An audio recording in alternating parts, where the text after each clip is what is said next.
एक बार एक शिकारी शिकार करने के लिए जंगल में पहुंचा। उसने अपने तीर पर बहुत ही खतरनाक जहर लगाया और शिकार को निशाना बना कर के उसने तीर को छोड़ा, लेकिन उसका तीर चूक गया और तीर एक पेड़ पर जा लगा। वह पेड़ बहुत ही हरा भरा और बहुत सारे तोते उस पेड़ पर रहते थे।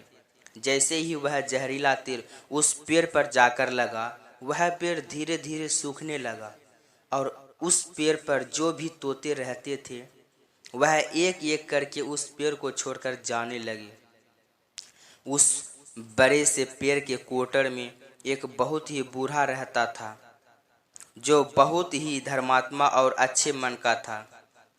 सभी तोते उस पेड़ को छोड़कर जाने लगे थे, लेकिन वह बूढ़ा तोता जाता था, दाना लेकर के आता और उसी कोटर में आकर के बैठ जाता था, परंतु उस पेड़ को छोड़ने को तैयार नहीं था।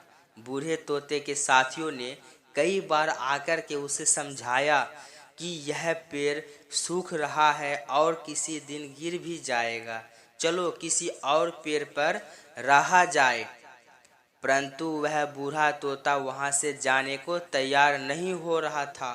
अब यह बात देवराज इंद्र तक पहुंची। उन्हें बताया गया कि एक तोता वह जिस पेड़ पर रहता है उस पेड़ पर एक जहरीला तीर लगने के कारण सूखने, गिरने और खत्म होने के कगार पर आ पहुंचा है। वह एक बूढ़ा तोता अभी भी वही पेड़ पर रह रहा है। वह दाना लेकर आता है और वही पेड़ पर रहता है, जबकि उस जंगल में बहुत सारे पेड़ हैं, लेकिन वह उसी पेड़ पर रह रहा है। देवराज इंद्र प्रकट हुए और उस बूढ़े तोते से कहने लगे कि आप बहुत धर्मात्मा हैं, बहुत ही अच्छे मन के हैं, लेकिन आप इस पेड़ को छोड़कर किसी और पेड़ पर चले जाइए, क्योंकि यह पेड़ कुछ ही दिनों में गिर जाएगा। तालाब के पास में बहुत से बड़े बड़े पेड़ हैं, हरे भरे हैं, बड़े बड़े कोटर हैं, उन पेड़ों पर फल भी लगे हुए हैं, उन्हें वहीं पर तोड़कर खा सकते हैं, परंतु यहाँ से आप चले जाइए। तोता बोला, माफ कीजिएगा, इस पेड़ ने मुझे जीवन दिया है, शिकारियों से मेरी रक्षा की है, हर मौसम में मेरे साथ रहा है, ये कोटर मेरा घर है, यहाँ मैं पला बड़ा हूँ। इस पेड़ को मैं छोड़कर कैसे जा सकता हूँ? इस पर संकट आया है तो क्या मैं इसे छोड़कर चला जाऊँ? मैं ऐसा कभी नहीं कर सकता।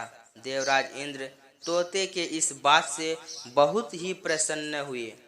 उन्होंने तोते से कहा, मैं आपके इस बात से बहुत ही खुश हूँ, मांगो जो आपको मांगना है। उस बूढ़े तोते ने कहा, मुझे बस इतना मांगना है कि जिस पेड़ ने मुझे जन्म दिया, जहाँ मैं रहा पला बड़ा, जिसे आप मेरा जन्मभूमि कह सकते हो, आप इसे फिर से वैसे ही हरा भरा कर दो जैसा यह था।